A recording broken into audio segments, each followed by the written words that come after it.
दोस्तों, क्या आप जानते हैं कि पायलट्स के चेहरे पर दाढ़ी क्यों नहीं होती? और क्या आपको पता है कि पायलट्स अपना मोबाइल लेकर प्लेन में एंटर नहीं हो सकते? और क्या आप बिलीव करेंगे कि पायलट्स को फ्लाइट के दौरान पेप्सी या कोको कोला इवन कॉफ़ी तक पीने की परमिशन नहीं होती? मैं आज की इस वीडियो में आपको पायलट से रिलेटेड ऐसे फैक्ट्स के बारे में बताने जा रही हूँ जिन्हें सुनकर आप सब शॉक हो जाएंगे। दोस्तों, ये बात तो आप सब जानते हैं कि जब भी फ्लाइट टेक ऑफ होती है तो किसी पैसेंजर को फ़ोन यूज़ करने की परमिशन नहीं होती, लेकिन जब जहाज़ बुलंदी पर पहुँच जाता है तो उस वक्त मोबाइल यूज़ किया जा सकता है। लेकिन क्या आपको पता है कि पायलट्स को किसी भी सूरत में मोबाइल यूज़ करने की इजाज़त नहीं होती? एक दफ़ा जब पायलट जहाज़ में पहुंच जाता है तो वो किसी भी तरह की डिवाइस को इस्तेमाल नहीं कर सकता, चाहे वो मोबाइल हो, टैबलेट हो या कोई भी इलेक्ट्रॉनिक डिवाइस हो। इवन ये लोग मोबाइल को फ्लाइट मोड पर लगाकर भी यूज़ नहीं कर सकते। एविएशन लॉ के मुताबिक मोबाइल यूज़ करने से पायलट डिस्ट्रैक्ट हो सकता है और कोई हादसा भी पेश आ सकता है। इसलिए फ्लाइट चाहे 1 घंटे की हो या फिर 24 घंटे की, पायलट अपने मोबाइल को हाथ नहीं लगा सकता। जस्ट इमेजिन, इतनी देर बगैर फ़ोन के रहना कितना ज़्यादा मुश्किल काम है और सबको लगता है कि पायलट्स बड़े ही मज़े में होते हैं। दोस्तों, अगर आपने प्लेन का सफ़र किया है तो आपने नोट किया होगा कि पायलट्स के चेहरे पर ज़्यादातर दाढ़ी नहीं होती। मोस्टली लोगों को लगता है कि शायद ये लोग कूल लगने के लिए दाढ़ी रखते ही नहीं हैं, लेकिन आपको जानकर हैरानी होगी कि कमर्शियल एयरलाइन के पायलट चाहकर भी दाढ़ी नहीं रख सकते। असल में एयरलाइन रूल्स के मुताबिक पायलट्स बड़ी दाढ़ी नहीं रख सकते। इसका रीज़न ये है कि अगर किसी वजह से प्लेन में इन फ्लाइट इमरजेंसी बन जाए और ऑक्सीजन की कमी हो जाए तो पायलट्स को एक स्पेशल ऑक्सीजन मास्क पहनना पड़ता है, और ये मास्क इस तरह डिज़ाइन किया जाता है कि वो चेहरे को टाइटली कवर करे और पायलट को प्रॉपर ऑक्सीजन मिल सके। अगर चेहरे पर बड़ी दाढ़ी होगी तो ये मास्क चेहरे पर फिट नहीं आता, जिसकी वजह से प्रॉपर ऑक्सीजन ना मिलने के चांसेस होते हैं और पायलट अनकॉन्शियस हो सकता है। इससे पूरी फ्लाइट खतरे में पड़ सकती है। इसीलिए पायलट्स को सिर्फ ट्रिम हेयर और हल्की दाढ़ी रखने की परमिशन होती है और वो बड़ी दाढ़ी नहीं रख सकते। इवन वेस्टर्न एयरलाइंस के रूल्स के मुताबिक तो पायलट्स क्लीन शेव के बगैर प्लेन में एंटर तक नहीं हो सकते। ये फैक्ट रियली बहुत शॉकिंग है। दोस्तों, अगर आपको लगता है प्लेन को फ्लाई करने के लिए दोनों पायलट्स आपस में बहुत अच्छे दोस्त होते हैं और ये हमेशा साथ मिलकर जाते हैं, तो ये बात बिल्कुल गलत है। इनफैक्ट एक पायलट को फ्लाइट से पहले पता तक नहीं होता कि उनके साथ दूसरा पायलट कौन होगा। असल में ये चीज़ एयरलाइन मैनेजमेंट डिसाइड करती है कि किस पायलट को कौन सी फ्लाइट में भेजना है। दूसरा पायलट चाहे आपका दुश्मन ही क्यों ना हो, आप उसे किसी भी सूरत रिफ्यूज़ नहीं कर सकते, बल्कि दोनों पायलट्स को कॉम्प्रोमाइज़ करना पड़ता है। लेकिन इस चीज़ को अवॉइड ही किया जाता है कि 2 फेलो पायलट्स को एक साथ भेजा जाए, क्योंकि अगर 2 दोस्तों को प्लेन उड़ाने के लिए भेज दिया जाएगा तो वो कुछ ज़्यादा ही कंफर्टेबल हो जाएंगे और शायद बातों और कंफर्ट में सही तरीके से फोकस नहीं कर सकेंगे।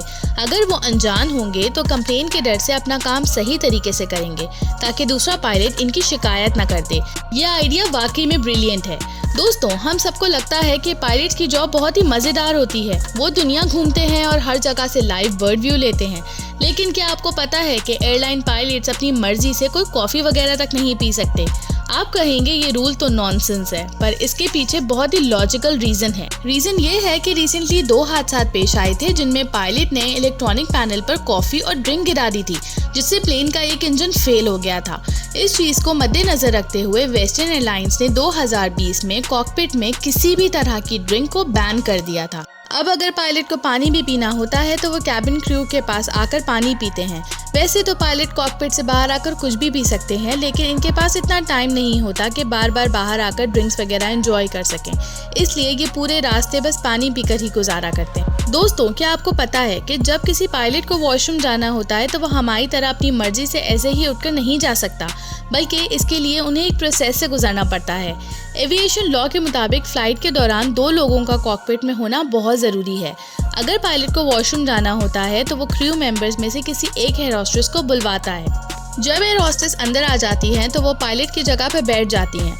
फिर जिस पायलट को वॉशरूम जाना होता है वो फ्लाइट अटेंडेंट को अपनी सीट पर बिठाकर दरवाजे को ओपन करके बाहर जाता है। जब तक पायलट वापस नहीं आता, एयर होस्टेस कॉकपिट से बाहर नहीं आ सकती। जस्ट इमेजिन, एक वॉशरूम जाने के लिए पायलट को कितने पापड़ बेलने पड़ते हैं। दोस्तों, प्लेन का सफ़र सबसे बोरिंग जर्नीज़ में से एक है। आपको घंटों एक ही जगह पर बैठकर टाइम को स्पेंड करना होता है, जो कि काफ़ी मुश्किल काम है।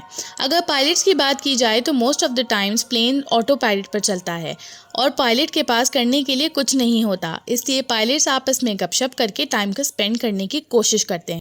लेकिन क्या आपको पता है कि जब जहाज़ 10,000 फीट की बुलंदी पर होता है तो पायलट्स को आपस में फजूल बातें करने की परमिशन नहीं होती।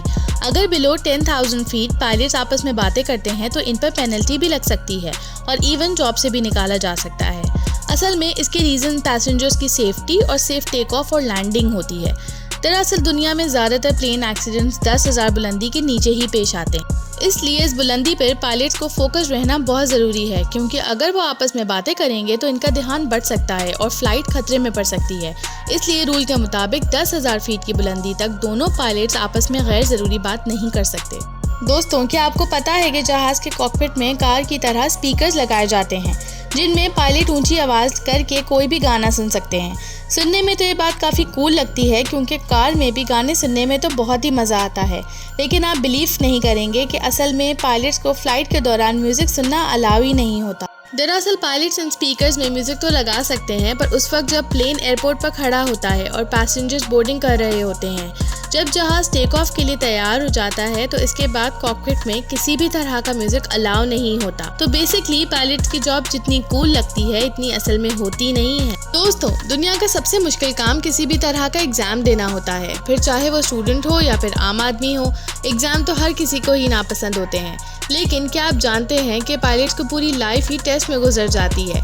और आपको जानकर हैरानगी होगी कि पायलट्स को हर 12 महीने के बाद एक ड्राइविंग टेस्ट देना होता है। इसके अलावा हर 6 महीने के बाद पायलट्स का मेडिकल टेस्ट होता है ताकि उनकी हेल्थ पर भी नज़र रखी जा सके। मोर ओवर कमर्शियल एयरलाइंस के पायलट्स को इमरजेंसी प्रोसीजर का भी टेस्ट देना पड़ता है।